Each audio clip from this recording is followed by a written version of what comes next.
اعوذ باللہ من الشیطان الرجیم بسم اللہ الرحمن الرحیم۔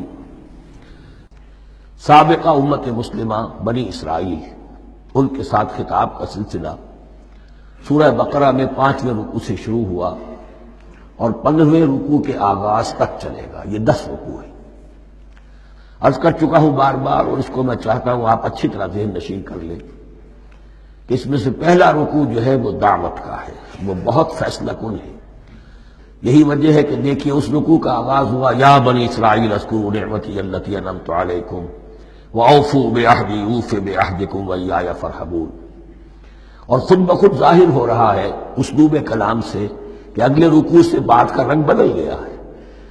یا بنی اسرائیل اذکروا نعمتی التی انعمت علیکم وانی فضلتکم علی العالمین واتقوا یوما لا تجزی نفس عن نفس شیئا ولا يقبل منها شفاعة ولا يؤخذ منها عدل ولا هم ينصرون۔ یہ تہدید کا انداز ہے، دھمکی کا انداز ہے۔ تو میں نے عرض کیا تھا کہ 5واں رکوع اس خطاب میں بمنزلہ فاتحہ ہے، بہت اہم ہے، اور بقیہ جو 9 رکوع ہیں ان میں بریکٹ کا انداز ہے کہ 2 آیتوں سے بریکٹ شروع ہوتی ہے، انہی 2 آیتوں پر بریکٹ ختم ہوگی۔ یہ ملامت کا خطاب ہے، اور ان کے خلاف ایک مفصل فرد قرارداد جرم جو ہے وارد کی گئی ہے، جس کے نتیجے میں وہ اس منصب سے معزول کر دیے گئے جس پر 2000 برس سے فائز تھے، اور ان کی جگہ پر اب امت محمد، نئی امت مسلمہ علی صاحب الصلاۃ والسلام، اب اس کا نصب، اس کی انسٹالیشن، اور اس کی انسٹالیشن سیریمنی کے طور پر تحویل قبلہ کا معاملہ۔ یہ ربط کلام اگر سامنے نہ رہے تو انسان کھو جاتا ہے۔ قرآن مجید کی طویل صورتوں کو پڑھتے ہوئے کہ بات کہاں سے چلی تھی، کدھر جا رہی ہے، کیا ربط ہے، کیا تعلق ہے، سیاق کلام کیا ہے، اس کو میں اس لیے بار بار، حالانکہ مجھے معلوم ہے کہ وقت کم ہے لیکن میں اس چیز کو زیادہ اہمیت دے رہا ہوں۔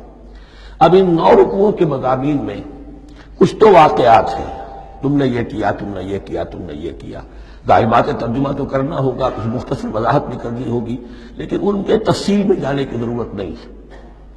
لیکن آپ نے دیکھا کہ کچھ واقعات کے بعد پھر کچھ ایسے یونیورسل ٹروتھس بیان ہوئے ہیں، ایسے عظیم حقائق کہ جو ابدی حقائق ہیں، ان کا کسی وقت سے، کسی قوم سے، کسی خاص گروہ سے تعلق نہیں، وہ تو اصول ہیں، سنت اللہ ہم انہیں کہہ سکتے ہیں، یہ اللہ کے جو عام قوانین ہیں، قواعد ہیں اس کائنات میں۔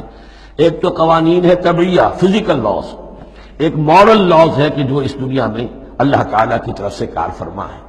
تو جہاں وہ مورل لاز آتے ہیں جنہیں آپ کہا کرتے تھے جب بچپن میں کہانی پڑھی اور کہانی کے بعد لکھا اس کا مورل لیسن کیا ہے، اس کہانی سے سبق کیا حاصل ہوا، تو تھوڑے تھوڑے وقفے کے بعد وہ آیات آتی ہیں کہ جو اس گویا کہ اس سلسلہ کلام کے اندر یہ انتہائی اہمیت کی حامل ہے، اس لیے کہ وہ یونیورسل اہمیت کی حامل ہیں، اور ان میں در حقیقت ایک رہنمائی پوشیدہ ہے موجودہ امت مسلمہ کے لیے۔ مثلا جتنا حصہ ہم اب تک پڑھ چکے ہیں ان میں سے پہلے تو وہ آیت یاد کیجئے وَضُرِبَتْ عَلَيْهِمُ الذِّلَّةُ وَالْمَسْكَنَةُ وَبَاءُوا بِغَضَبٍ مِّنَ اللَّهِ۔ معلوم ہوا کہ ایسا ہو سکتا ہے کہ ایک امت مسلمان ہو، اس پر اللہ کے بڑے فضل ہوئے ہوں، بڑا اکرام ہوا ہو، بہت انعام ہوا ہو، پھر وہ اپنی بے عملی یا بد عملی کے باعث اللہ تعالیٰ کے غضب کی مستحق ہو جائے اور ذلت اور مسکنت اس پر تھوپ دی جائے۔ یہ ایک یونیورسل ٹروتھ وہاں سے نکل آیا کہ ہمیں سوچنا ہوگا، یہ ایک لمحہ فکریہ ہے امت مسلمہ کیا کہ کیا ہم تو کہیں آج اس پوزیشن میں نہیں ہیں۔ حدیث میں آپ کو سنا چکا ہوں لَيَأْتِيَنَّ عَلَىٰ أُمَّتِي مَا أَتَىٰ عَلَىٰ بَنِي إِسْرَائِيلَ حَسْبَ النَّعْلِ بِالنَّعْلِ۔ دوسرا اسی طرح کا یونیورسل ٹروتھ والا مقام تھا آخری جو ہم نے کل پڑھا ہے ثُمَّ قَسَتْ قُلُوبُكُمْ وَهِيَ كَالْحِجَارَةِ أَوْ أَشَدُّ قَسْوَةً۔ کسی مسلمان امت کا یہ حال بھی ہو سکتا ہے کہ ان کے دل اتنے سخت ہو جائیں کہ سختی میں پتھروں کو اور چٹانوں کو مات دے جائیں۔ یہ بھی ایک کیفیت ہے جو سامنے آئی، حالانکہ قوم وہ ہے انی فضلتکم علی العالمین، از کجا کعب کجا، لیکن یہ حقیقت بھی ہمارے سامنے آئی کہ یہ چیزیں جو ہیں اپنی جگہ پر امکانات میں سے ہیں۔ البتہ یہاں ایک بات میں عرض کر دوں کہ اس قساوت قلبی میں پوری امت برابر مسلط جو ہے مبتلا نہیں ہوا کرتی، اس میں امت کے جو قائدین ہوتے ہیں اور امت مسلمہ کے قائدین اس کے علماء ہوتے ہیں، سب سے زیادہ شدت کے ساتھ یہ خرابی ان میں آتی ہے۔ اس لیے کہ باقی لوگ تو پیروکار ہیں، پیچھے چلتے ہیں، وہ اعتماد کرتے ہیں کہ یہ ہے اللہ کی کتاب کے پڑھنے والے، یہ ہے تورات کے حامل، یہ جانتے ہیں، وہ ان کے پیچھے پیچھے چل رہے ہوتے ہیں۔ لیکن جو لوگ جان بوجھ کر اللہ کی کتاب میں تحریف کر رہے ہوں، انہیں تو پتا ہے ہم کیا کر رہے ہیں۔ جو لوگ جان بوجھ کر حق کو پہچان کر اس کا انکار کر رہے ہیں، انہیں تو پتا ہے کہ ہم کیا کر رہے ہیں۔ در حقیقت یہ سزا ان پر آتی ہے۔ یہ بات اب ان آیات میں جو آج ہم پڑھنے چلے ہیں بہت زیادہ واضح ہو جائے گی انشاءاللہ۔ فرمایا افتطمعون ان یؤمنوا لکم، تو اے مسلمانوں کیا تم یہ توقع رکھتے ہو کہ یہ ایمان لے آئیں گے تم پر، تمہاری بات مان لیں گے؟ ظاہر بات ہے مسلمانوں کو توقع تھی کہ مشرکین مکہ تو بہت دور تھے دین سے، توحید سے دور، رسالت کا کوئی تصور ہی نہیں، کتاب تو ان کے پاس تھی ہی نہیں۔ یہ تو یہود ہیں اور ان کے پاس تو کتاب رہی ہے، یہ موسیٰ کے ماننے والے ہیں، یہ توحید کے علم بردار ہیں، یہ آخرت کا بھی اقرار کرتے ہیں، تو انہوں کو جھٹپٹ مان لینا چاہیے۔ تو جو مسلمانوں کے دل میں، عام مسلمانوں کے دل میں جو حسن ظن تھا، اب در حقیقت یہ اس کو ایڈریس کیا جا رہا ہے۔ افتطمعون ان یؤمنوا لکم، تمہیں بڑی طمع ہے، کوشش ہے، تمہاری خواہش ہے، آرزو ہے، تمنا ہے، توقع ہے کہ یہ بات مان لے گے تمہاری۔ وَقَدْ كَانَ فَرِيقٌ مِّنْهُمْ يَسْمَعُونَ كَلَامَ اللَّهِ ثُمَّ يُحَرِّفُونَهُ مِن بَعْدِ مَا عَقَلُوهُ وَهُمْ يَعْلَمُونَ، جبکہ حال یہ ہے کہ ان میں سے ایک جماعت، ایک گروہ وہ بھی ہے کہ جو اللہ کے کلام کو سن کر پھر اس میں تحریف کرتا رہا ہے، اس کے بعد کہ اس کو سمجھ لیتا تھا اور اچھے جان بوجھ کر تحریف کرتا تھا۔ اب ظاہر بات وہ گروہ کون ہوں گے؟ علماء ہی تو ہیں۔ عام آدمی تو تحریف نہیں کر سکتا تھا، تحریف کرنے والے تو علماء تھے۔